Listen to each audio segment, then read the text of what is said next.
Views expressed on this program are those of the hosts, guests, and callers, and are not necessarily those of this station, its management, or other advertisers.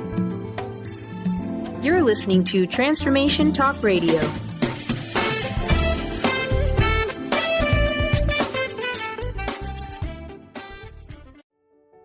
Welcome to the Karmic Path with your hosts, Tina Irwin and Laura Van Tyne. Join us as we dive into the normal and the paranormal to break through the darkness and to help you realize how karma, spiritual law, and psychic ability all combine to open the doors of understanding. This is the place where we build the karmic connections between science, psychology, and spirituality. But can we change our karmic path? Can we help someone else's karma? Stay tuned and join us for an opportunity to look at life and spirituality from a down-to-earth, no-nonsense, practical perspective. The Karmic Path radio show with Laura and Tina, Better Karma for Better Living, starts now.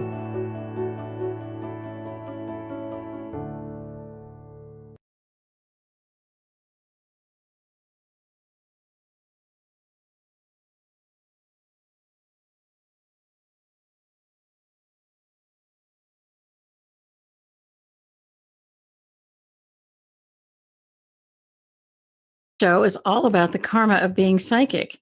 And remember, our passion is karma.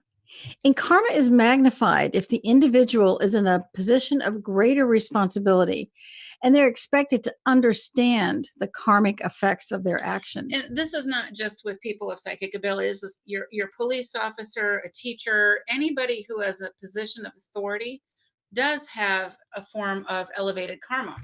And by the way, we are a couple of psychics, but we did not predict that we'd be having some tech difficulties today. Yeah, sometimes Facebook Live is not an exact science. So yes, anyways, we'll hopefully be on soon if you're looking for us over there. So, all right. Well, what gives us the ability to talk about being psychic? And I know other than we like to talk, no. Yeah, we love to talk about the whole paranormal. And I think the paranormal is so fascinating for people. Yeah. And everywhere I go, when we start talking about the karmic path, people will say, I've had psychic ability since I was a little kid. And they're reaching out. They touch you. It's not a creepy touch. No, it's not. It's a connection. It's an emotional touching. Because a lot of times it's something that people don't really talk about. They don't know what to do about it. They, am I going to be weird? Am I going to be whatever? And that's a big part of it. I think that's a really big part of it. And I know that for me as a child, I could see things and do things. And when I was about 8, one of my Siamese died, my Siamese cats. And I kept seeing her ghost. I'd tell my mother, I can see the cat's ghost. Mm-hmm. That's what you want to think, dear. Right. The whole pat the person on the head. You're just a little crazy and you're just a little kid. What could you possibly know? But what we're finding is that thousands and thousands of people have psychic ability because having psychic ability is normal. It is. It's not paranormal. It is normal. And it's more normal than we think it is. So, okay. Yeah. What happened to you as a kid? As a kid, I would see things and know things. And it did unnerve my parents a bit, but then and I didn't know what to do with these things that I could see and know. Okay. You're not alone. Right. Lots of people have that issue. So keep going. And, eventually I just sort of drifted away from it. And then one day as a parent, I'm literally thrown into the deep end of the pool with this stuff. And you have a big pool. We do. And it's not green anymore. It's had a lot of rain for Southern California. Anyways, I was literally thrown in the deep end of the pool with one of my kids who could, see and talk to anything that literally wasn't there. And I knew she wasn't crazy, but I didn't still, as a parent, I didn't know what to do about it. Okay. So in your situation, it's as if one day she couldn't, and one day she could. It's there was a switch, right? It was like, the psychic switch. We say that, karma will give you another opportunity to figure it out, right? I didn't figure it out when I was a kid. So karma, it's hit me over the head by the cosmic 2x4 with this one. And, with this, it was a lot of trials and tribulations. It was not easy. It was not for the faint of heart, but I knew that I had to figure this out to keep my family safe. It's no different than a couple hundred years ago, we didn't know that viruses and bacteria existed because we can't see them with our naked eye. We have to look through them with a telescope. A microscope. Or a microscope. See, I actually pay attention to everything you say. Oh, more so than I do, apparently. I'm a little preoccupied with the tech difficulties. It's like, is it on? Is it on? Is it on? It will be. It's going to be just relax, fine. right? Just relax. Breathe. So anyways, with the microscope, we can start seeing these things. But before the microscope, we couldn't, and nobody washed their hands and people died. But people had a feeling right. that if you washed your hands, you had less disease, but they didn't know why. They had a feeling, they had a sense of it. And everyone said, this was especially prevalent in the Civil War, I think in World War I. Well, it started in England. And it started in England, and you went to a midwife to have a baby, because if you went to a doctor, you were going to die. Midwives washed their hands. They used clean sheets. Everything was clean. It wasn't sterile, because sterile didn't exist then. And these things, these beings and entities do exist. And we've said this before on the show, that every culture throughout civilization has words for angels, demons, ghosts, etc. If they didn't exist, why is that? Why is it throughout the history of time, throughout continents and countries, everyone has a word for these things? And it's true for men and women. Men have a gut feeling, and that means that it's a man and thing. I just have a gut. No. Sorry. I think it's important to understand that everyone has psychic ability, and everyone uses this ability every single day, because if it didn't, you couldn't keep yourself safe. Right. And part of the social media promotions is who has psychic ability. Well, we all do, but what makes it so hard to quantify is that everybody is psychic, but what the difference is, what abilities do people have and to what degree? Okay, let's talk about music for a second. Okay, let's talk about music. I love music. I know.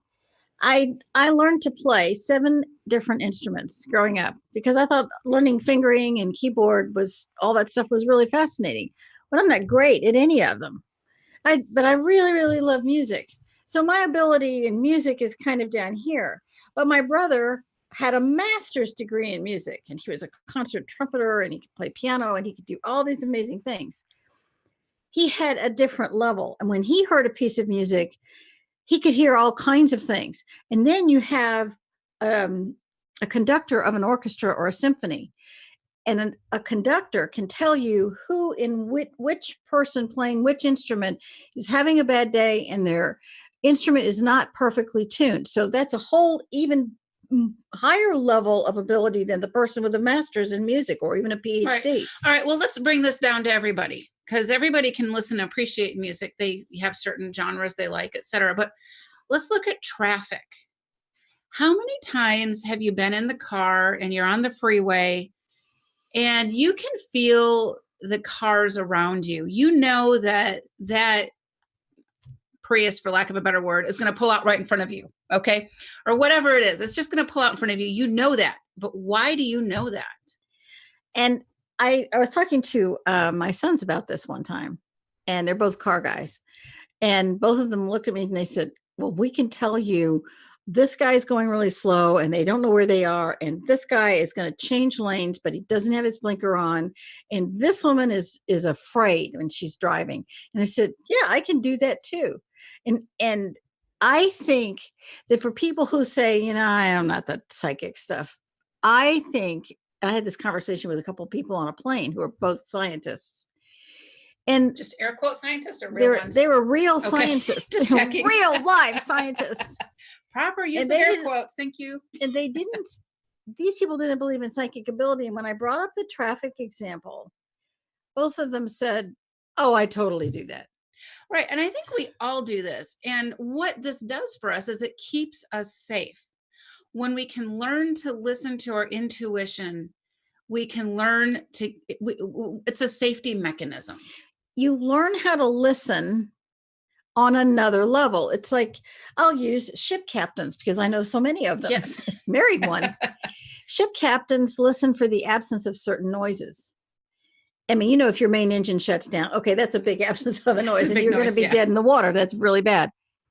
But they listen for the rhythm, the frequency of the engine. They listen for how things are moving. And I talked to many submarine COs over the years, and I can't tell you how many of them who had a bad situation happen told me, I knew it was coming. I could feel it. I knew this guy was going to create a problem, and this guy was going to create a problem, and this guy was going to create a problem. And you can apply this to your workplace too.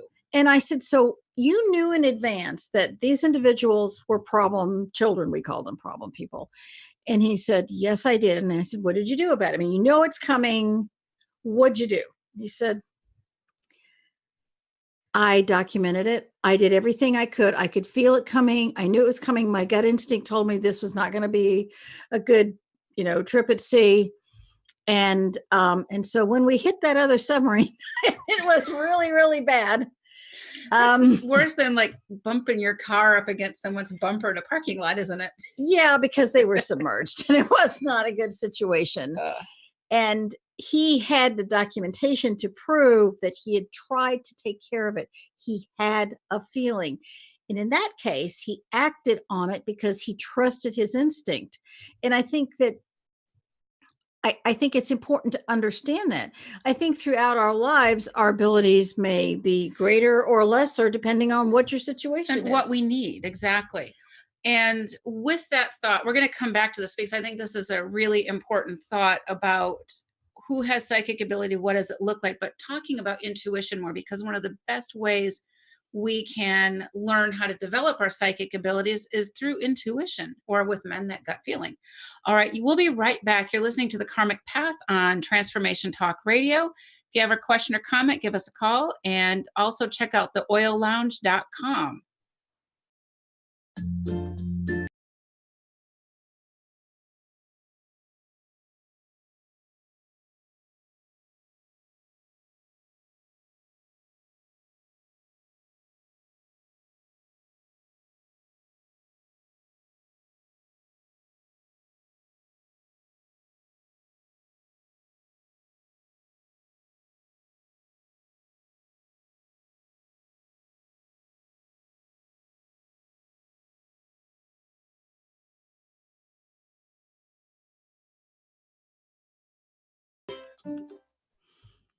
Welcome back to the Karmic Path on Transformation Talk Radio.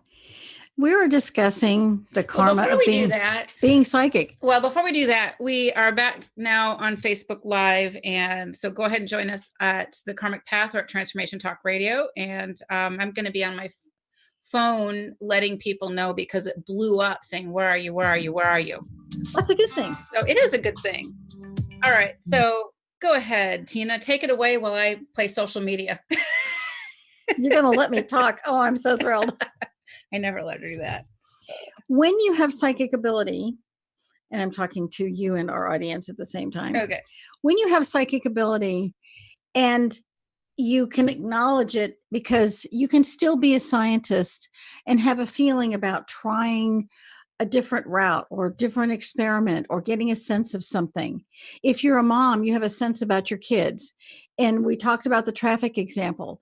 And the more you develop this, the better you get at it, and you learn to listen to yourself and you learn to trust yourself.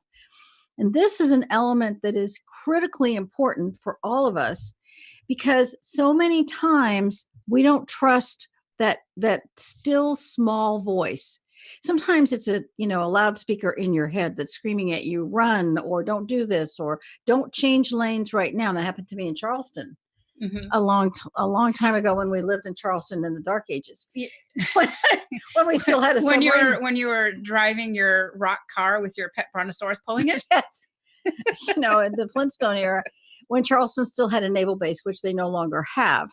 And I had to go back into work, and it was dark, and I pulled into the far left lane, which I have a tendency to do. And this voice said, move right 2 lanes right now. And so I I'm a good naval officer. Right? I took direction, moved right 2 lanes. And all of a sudden, as I'm moving right, I can see up ahead in my headlight beam, railroad ties are littering the left. It was a 3-lane freeway. They were littering the left 2 lanes. I would have had a terrible accident. And I was just hoping that everybody else got that same, That voice same in there. memo. And I responded instantly, looking in my mirrors, of course, but I responded. And I was so grateful that I could hear that voice. I trusted it. I believed it. And I took the correct action, which kept me safe. Okay, well, let's talk about developing our intuition, because that is the key element to learning how to grow your psychic abilities. And it's not necessarily through cards and other tools, but you yourself, or me, myself, And I, I'm the I part. I want to say she's my higher self, but I'm taller than her. So, but learning how to trust your intuition. And for some people, it takes practice because it's tied into our confidence, our ability to make that right decision. If you were told as a child that you're dumb or you're stupid, or the adults in your life didn't believe in you, it's going to make it harder to believe in yourself. But if you were told to pay attention, to believe in yourself, and you could develop that, then it may come a little more naturally.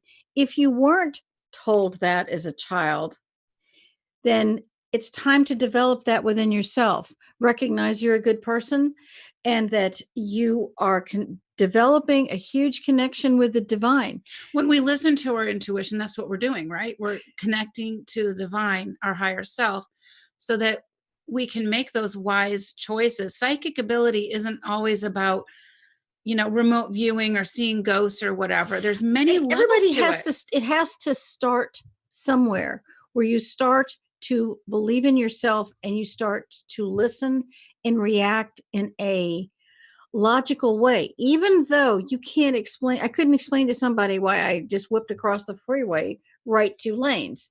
Or I can give you a dozen examples of times when psychic ability warned me about something. And I think that if we all take a moment and think about it, we can come up with those things that have happened to us where you listened to something and it worked out. Or, and I know this has happened to me before, and I think it's happened to everybody, you don't listen to that intuitive voice, that intuition, that gut feeling, and then the outcome wasn't as favorable as it could have been. Oh God, if I would have done this, it would have been. I had a feeling. That's what you get. Right. The person says, I had a feeling I should have done this. I had a feeling I should have brought this. And I'm mad at, and so now I'm mad at myself. Right. But take that as a karmic opportunity, right? You can say, instead of saying, I'm so mad at myself, I should have listened.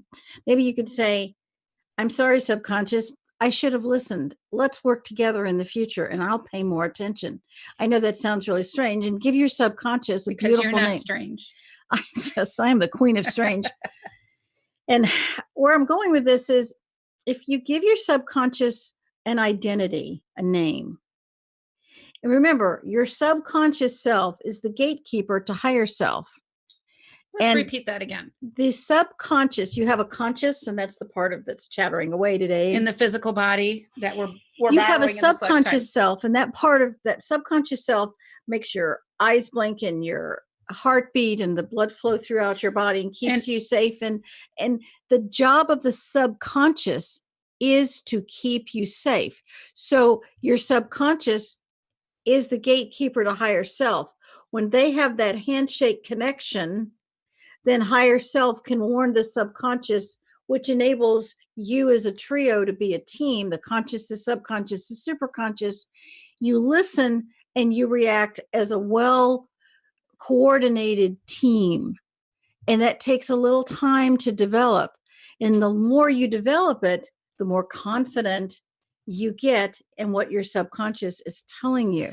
And the more you can practice these things, other abilities may open up because you become more sensitive to those elements. You may start seeing something out of the corner of your eye, or you may be able to, there's a myriad of things. I mean, but a lot of these other skill sets, and I'm not going to call them abilities because let me tell you, there's sometimes they're no gift. Well, they are Yeah. abilities. They're not gifts. Yeah. And we're very adamant about not calling psychic ability a gift, because a gift is returnable. And I hear this When your every day. 6-year-old can see dead people hanging from trees, that's not a gift. No, that's an ability that has a lot of responsibility that comes with it for the child as well as the parent. And you need a wise parent to handle a child like that. That's why you look so hard to find me. Kissed a lot of psychofrogs along the way. Well-intentioned. They're very Yes, well-intentioned. They wanted to help you. It wasn't that they were necessarily bad or whatever. It was just that I was looking for the right fit and I had a lot of other psychics say, oh my gosh, her abilities are way above mine. That's a little intimidating for a parent when you say. Yeah. And she was, she's 5 and 6 years old at the time. That was, it's like, well, what do we do with this kid? So, and there's an ocean of those children. That's the other thing. And if there's a parent out there who's got a psychic child, I think it's time to develop a relationship with the psychic part of that child, which is what you did. You kept a record and you listened to her and you believed her, which gave her confidence because you weren't criticizing her. She's 6 years old. She can not anymore.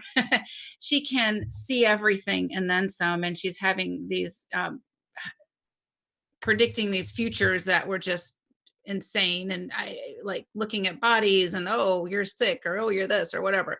I mean, it was crazy. It was the stuff that movies are made out of. Well, sometimes when you have certain psychic abilities that begin to develop and you write them down, whether things happen to you in dreams. We had a lot of questions about dreams on our YouTube videos. And some people have read a lot of the ghost books, and they will say they've experienced some of the things that are in those ghost books. And it's an opportunity to recognize that you're not crazy. If your grandmother died and you still sense her presence, you're probably right. Say the crossing over prayer.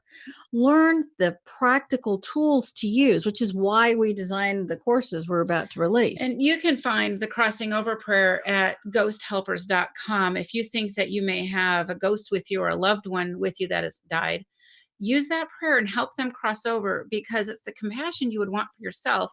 And wouldn't you want your loved one to go home, literally go home? Or would you want them to linger as a ghost? That would be a cruel thing to do, whether the person meant it to be cruel.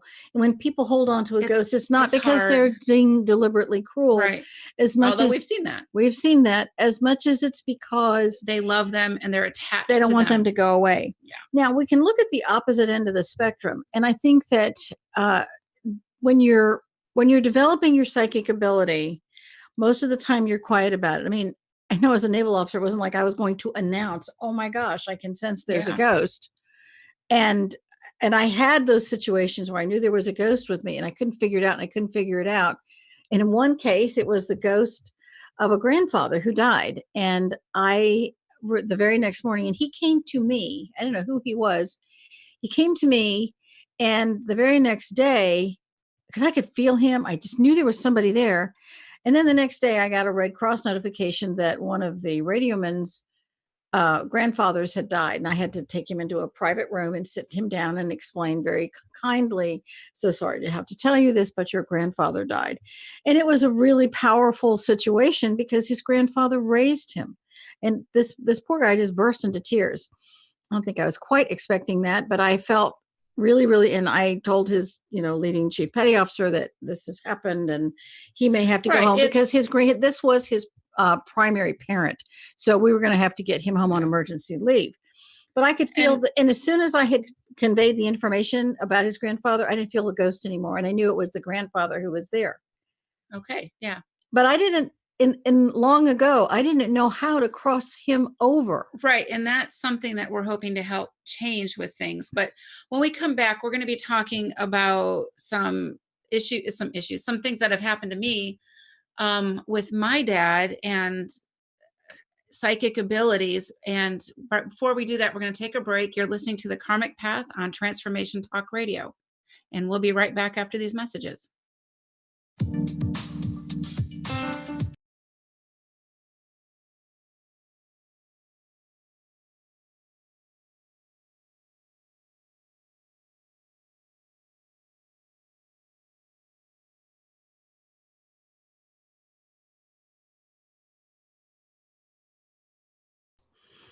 Welcome back to the Karmic Path on Transformation Talk Radio. We're discussing psychic ability, and I'm going to turn this over to Laura because she has a very interesting story about something that happened to her. Well, back when I was younger, I would always have these feelings or these senses, but I didn't know what to do with them. But the other thing is there's probably nothing I could do about them. There were certain friends that I had that I knew were going to die. And it's got to be horrible. It was horrible. And then when it would happen, it was horrible because could I have done something? Could I have said something? And, in each case, it was kind of a freak accident. And the last 3 happened when I was, 19, 20. And I remember thinking that one of my friends was going to die in this car accident. And it was a really good friend of mine, one of those, your close high school friends. And I kept getting this urge like, oh my God, but what do you do about that? And then at work, I used to bartend in college, and I'm at work and I find out that one of my coworkers died in a car accident. I'm like, oh, phew. Okay, my friend is going to be okay. Not that it was, oh, phew, someone died, but. Not believe you said that. You know what I mean? It was like not my best friend, but it was still sad. Okay. You couldn't determine for whom the premonition was for. Or so I thought, because the next week later, she died in a car accident.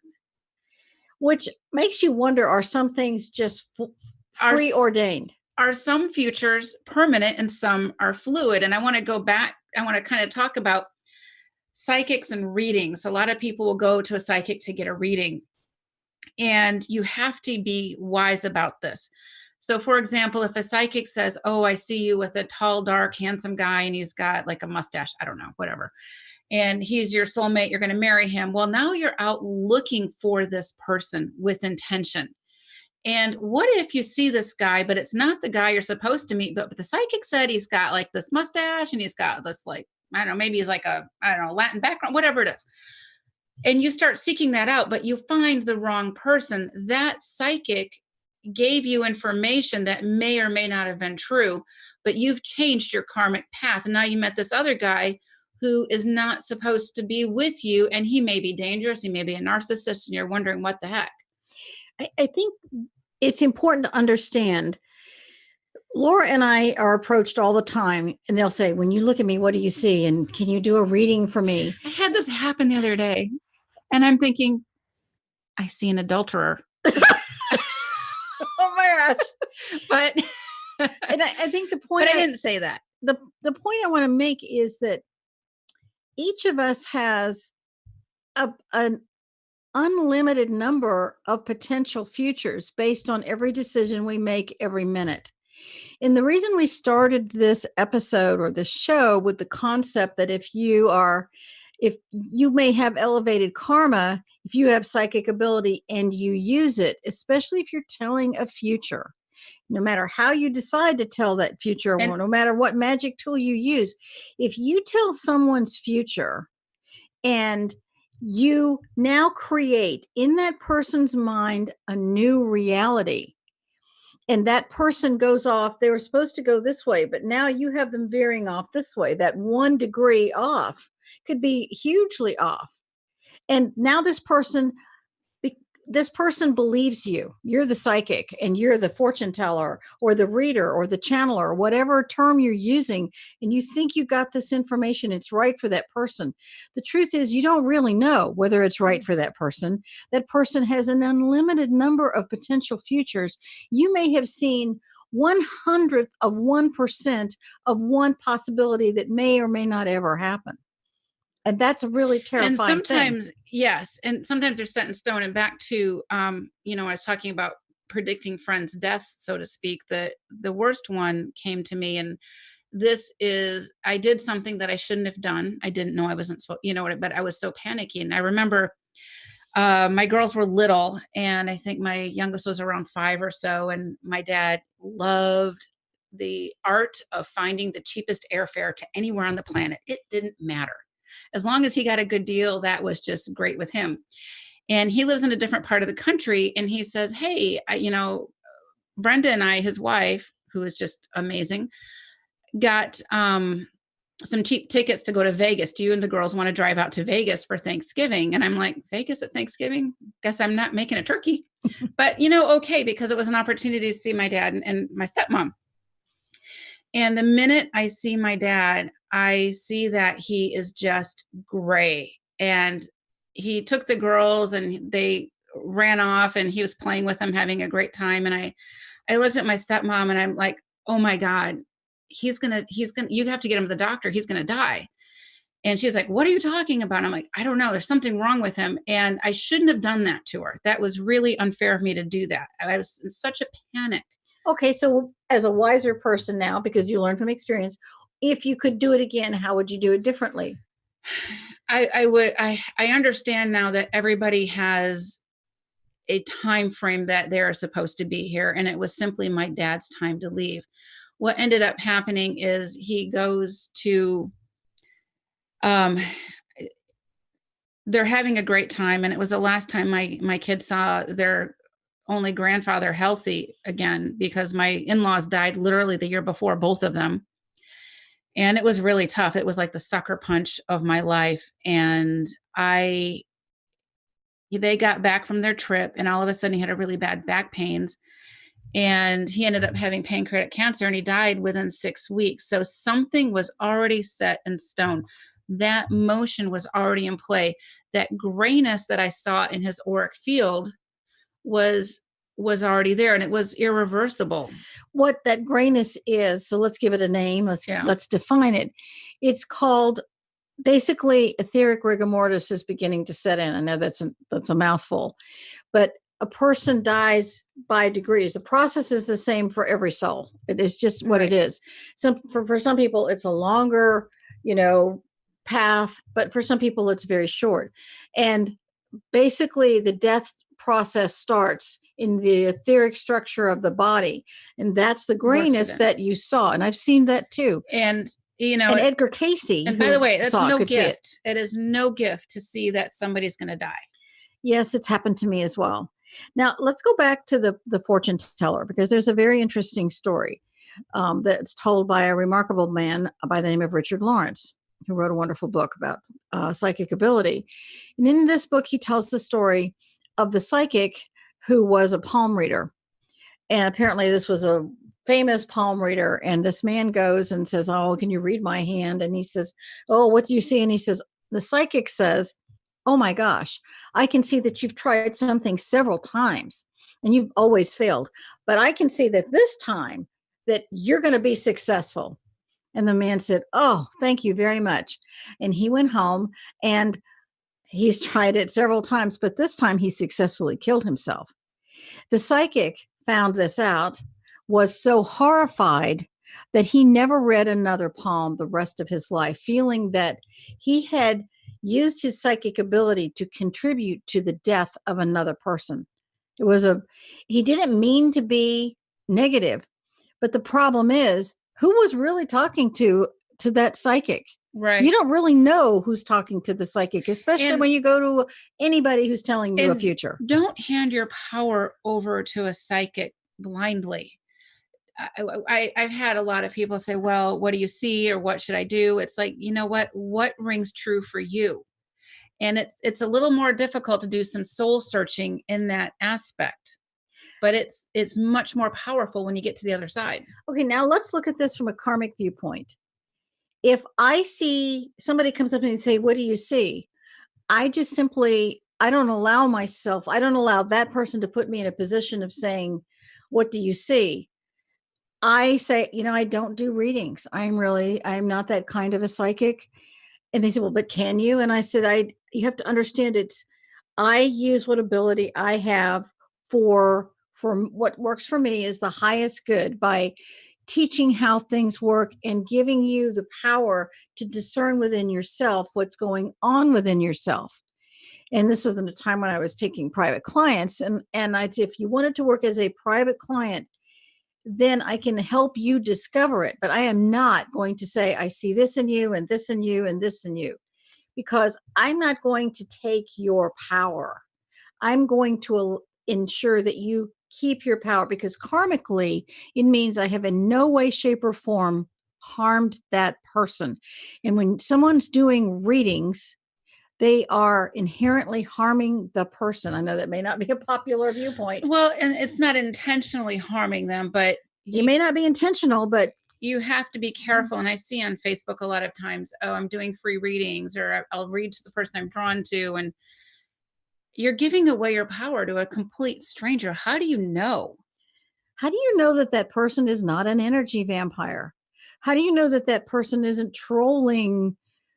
Today it's Facebook, tomorrow it could be something else, just so they can find a person who wants someone to tell them that they're going to be okay. And if you want to give your power to someone so that you think they can help you, maybe the lesson is to learn to keep your power within yourself and make a direct connection to the divine. You don't need an intermediary.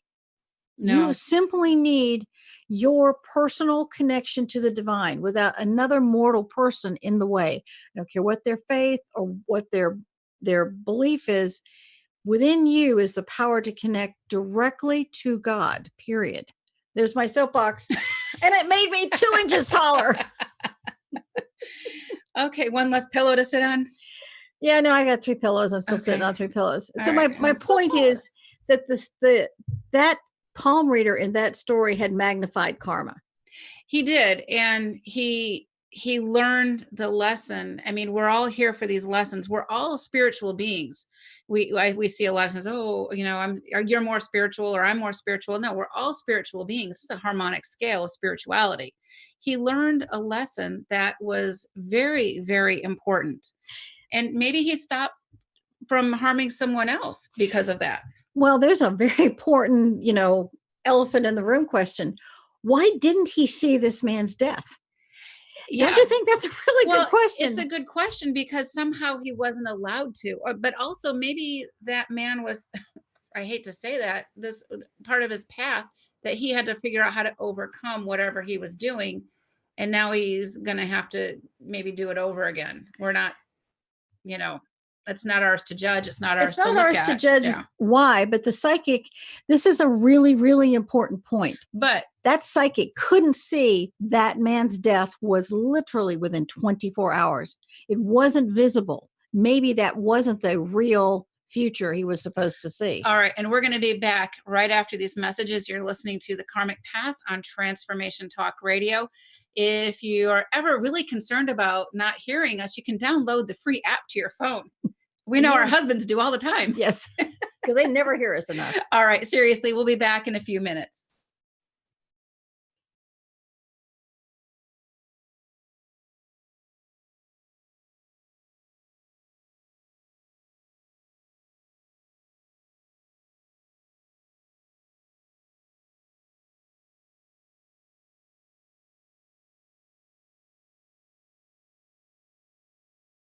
Back to the Karmic Path on Transformation Talk Radio. Our producer, Kat, has someone has sent a question in. So, Kat, would you like to go ahead and ask the question? Sure thing. All right. Here's a question from a listener. It's, can people with psychic ability use it for evil? Yes. That would be an understatement. Well, there's one, I think a prime example of that would be Hitler. Yeah, Hitler had a sterling silver Ouija board that was just recently discovered in Argentina. And, he hired and employed psychics of all kinds. But let's bring it back to the average person. Yes, they can be. We see empaths a lot of the time who seem to have issues with narcissistic behaviors, or people that want to... people in their life with narcissistic behaviors? Yes, because these narcissists want to drain that empath. Actually, we have a class on that. We do. It's called that. Slaying the Energy Vampire. We do have a class on that because it's so prevalent. I think there's 2 kinds of situations here. You have the person who is genuinely not, that person didn't receive enough, perhaps as a child. Maybe their mother didn't love them, or their father died, or something happened. And that person is constantly looking for the love and the security and holding The on to other, and the neediness. need. Thank you. Yeah. Perfect word. The neediness that never leaves them. So they are, when they're with you, you're just exhausted and you're not quite sure why.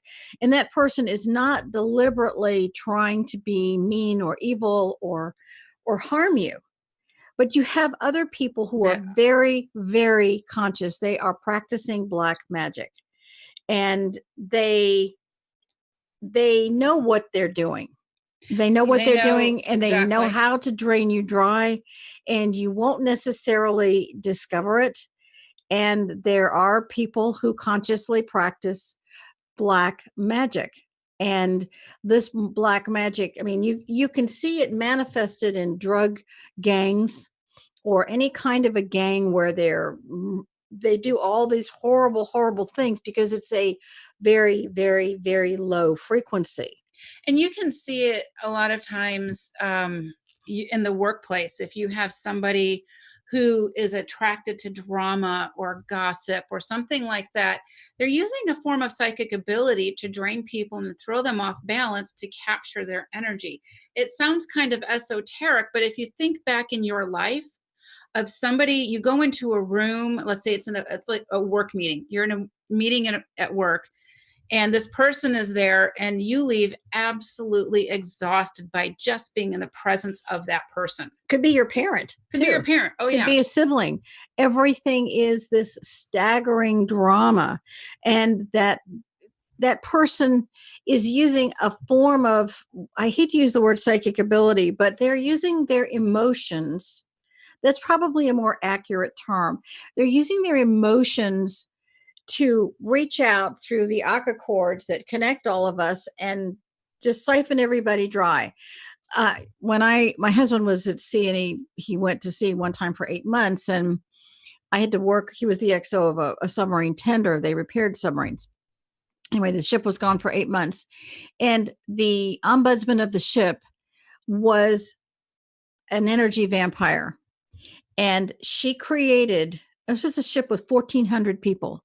How this woman managed over and over and over to create these horrendous dramas that drove me stark raving mad. I was working full time. I was the XO of a submarine training facility. Every time I turned around, the captain's wife and I were constantly putting out the fire this woman had created. And I asked her, I said, it seems like all you do is create drama. And she said, I know. My doctor says I'm addicted to adrenaline and I have to have the drama. And so I'm really sorry. And I said, and maybe you shouldn't have this job. And I think that this job may be too taxing for you. And so we replaced her with a person who was this woman was level-headed and calm, because this ship had 400 women on board and their husbands had problem. And this woman was just eating this up with a spoon. Well, and yeah, it's a classic example. We were able to replace her because she wasn't an employee. She volunteered. Mm-hmm. And we just said, this is too much for you. And I made an executive decision.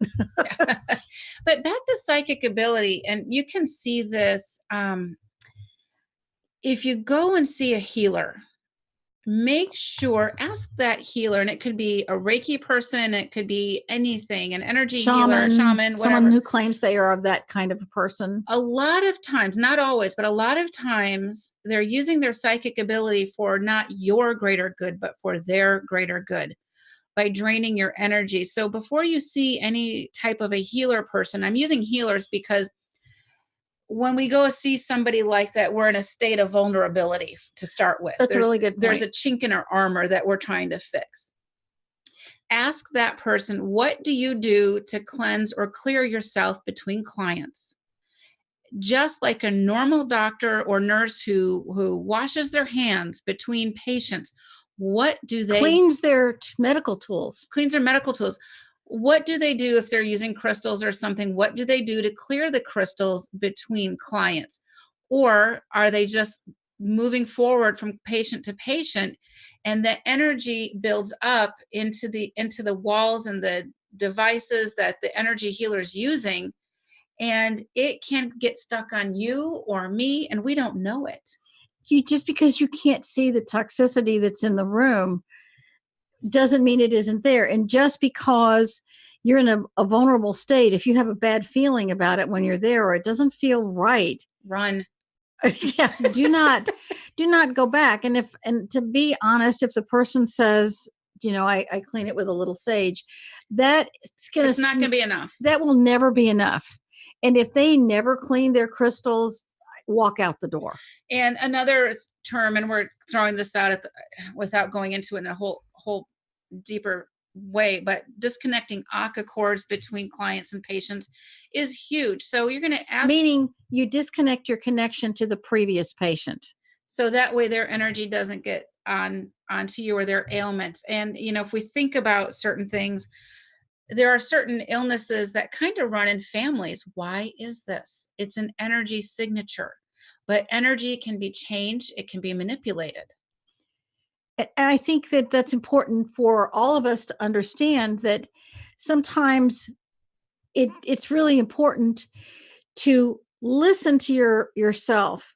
Maybe that person isn't the best for you, but sometimes if that person's not the best for you, they're also a teacher. The Tibetans say your enemy is your greatest teacher. But if that person was sucking you dry, look at what did you learn from that person. The karma never wastes energy. You know what? I'm going to plug that class real quick. I know we weren't planning on it, but if you go to the karmicpath.com and on the courses tab, there's a class called The Empath's Guide to Slaying the Energy Vampire. It's a 1-hour course, and it's full of information. It's not one of those typical online courses where you sit for an hour and you get one little nugget. Every minute is full of information. It's information dense. Yeah.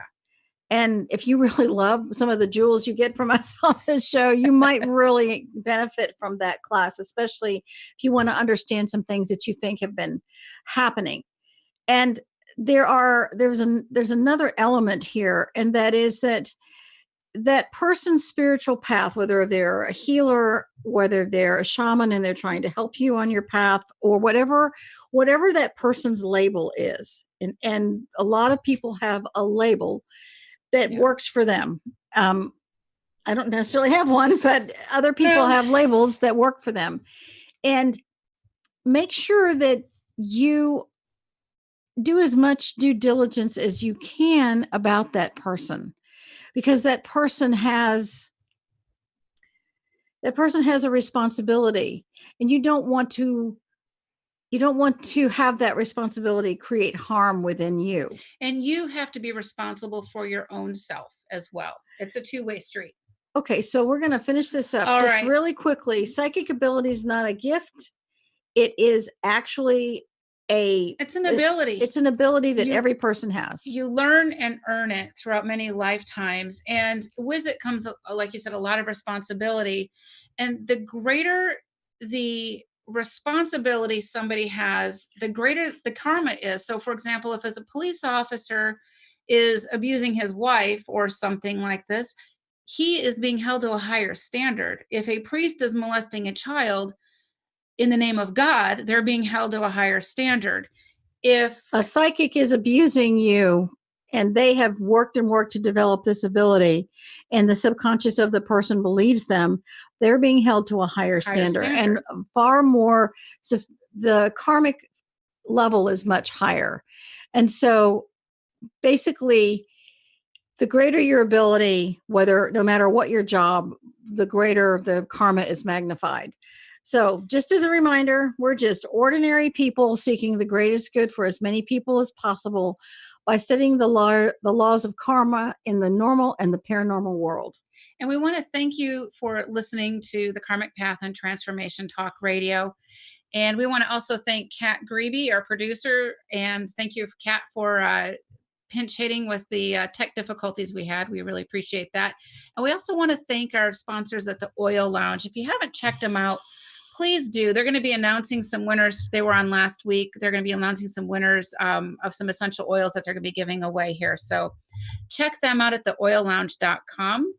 And if you get a chance, also check out the Empath's Guide to Slaying Energy Vampires. And we'll be back next week. Bye-bye.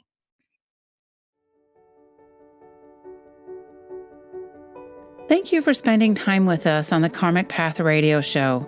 Listen live every Thursday at 4 p.m. Pacific Time as we explore the fascinating elements of karma and how to make those critical connections between spirituality, science, and psychology.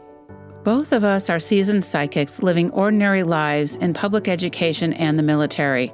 Tina and I both have a deep-rooted dedication to learning how the unseen world works and to share this knowledge.